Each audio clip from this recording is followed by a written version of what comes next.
Well, I think it's a demonstrable evidence that through society's demographics that being white has societal privileges that being black does not. But we can talk. Mr. Shapiro, you talked about white privilege.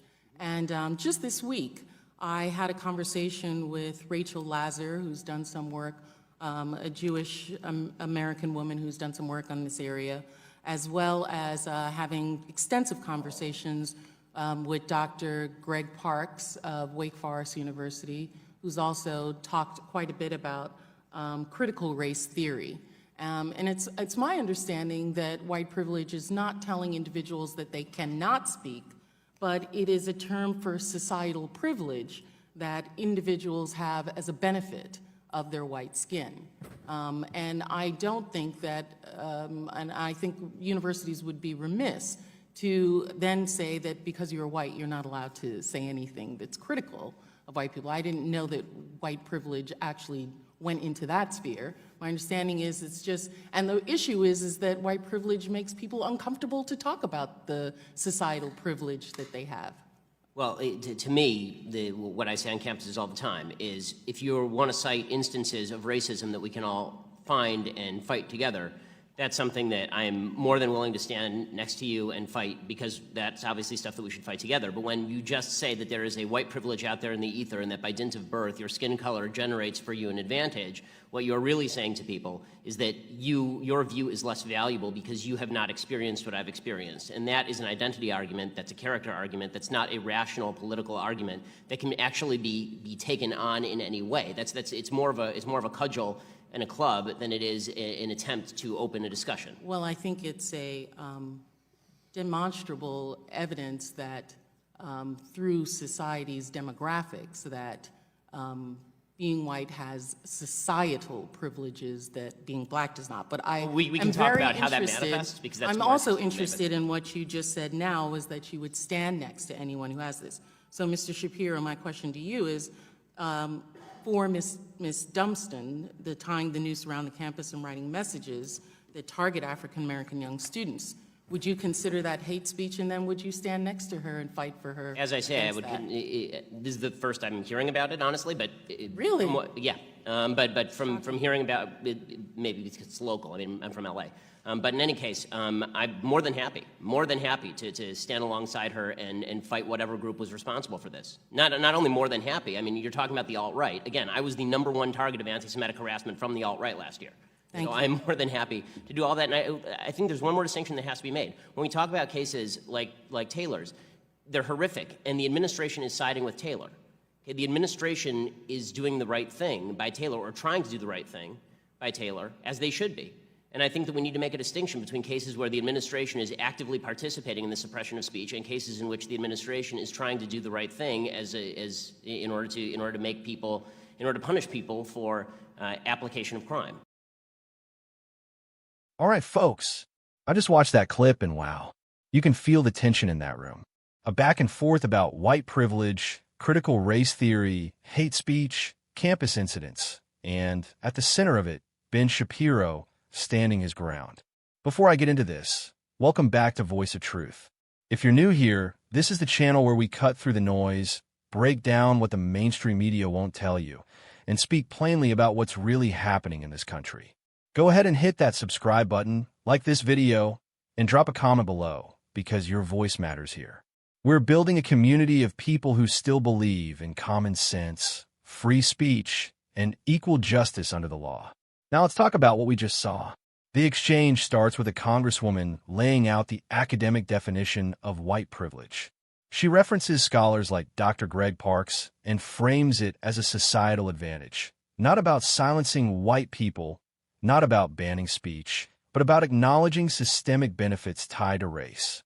She argues that the discomfort around the term is the real issue, that people don't want to admit they may have advantages. And here's where things get interesting. Ben Shapiro responds in a way that I think a lot of everyday Americans resonate with. He says if you want to point to specific acts of racism, concrete examples, real discrimination, real injustice, he's right there with you. He'll stand shoulder to shoulder and fight it. That's powerful. That's important. Because the truth is, most conservatives are not defending racism. We're defending principles. But then he draws a line. And this is the part the media never fully explores. He argues that when you say white privilege exists in some abstract, ever-present form, when you say that simply by being born with a certain skin color, you carry some built-in moral or intellectual deficit, you shift from policy debate to identity politics. You're no longer arguing about laws or data or behavior. You're arguing that a person's lived experience automatically elevates or diminishes the value of their voice. As a right-wing patriot, I agree with him on that point. America was founded on the radical idea that individuals are judged as individuals, not as representatives of a racial class, not as avatars of historical guilt, but as citizens with equal rights. When we move toward categorizing people by inherited traits and assigning them moral weight based on that, we are walking away from that principle. Now, the Congresswoman counters by saying demographic evidence shows disparities. And yes, disparities exist. That's undeniable. The real debate is about why they exist and how to address them without sacrificing equal treatment under the law. That's where conservatives and progressives part ways. Then the conversation pivots to something we can all agree is disgusting: nooses and racially targeted messages on a college campus.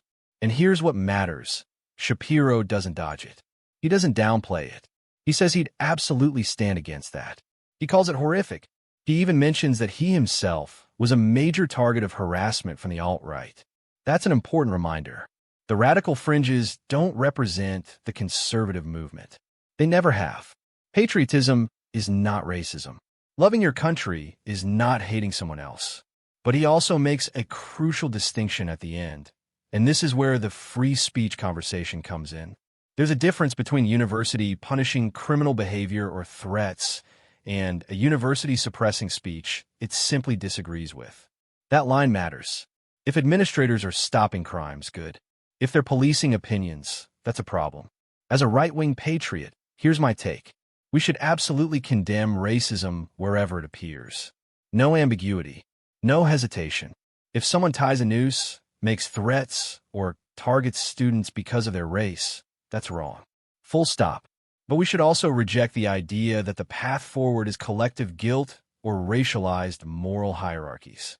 The strength of this country has always been its commitment to individual liberty and equal protection.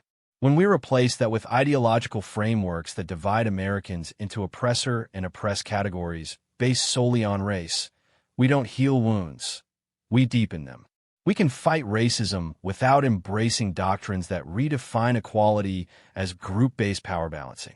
We can acknowledge history without making present-day citizens responsible for sins they didn't commit. We can defend free speech while still condemning hateful acts.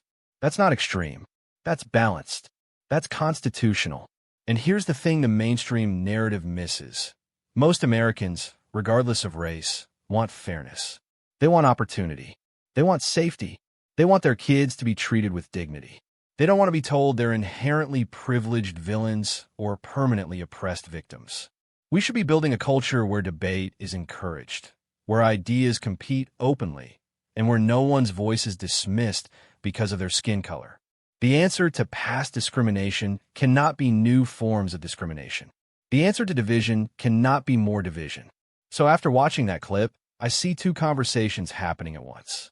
One about racism, which we should all oppose, and one about ideology, which we should examine critically. Conflating those two is how we shut down real dialogue. If you made it this far, I want to hear from you. Do you think the concept of white privilege helps the conversation about race in America? Or does it push us further apart? Drop your thoughts in the comments. Keep it respectful. Let's prove we can have a better discussion here than what we see on cable news. Don't forget to subscribe to Voice of Truth. Like this video if you believe in defending free speech and equal justice, and share it with someone who needs to hear another perspective. This is our country. This is our conversation. And we're not backing down from either.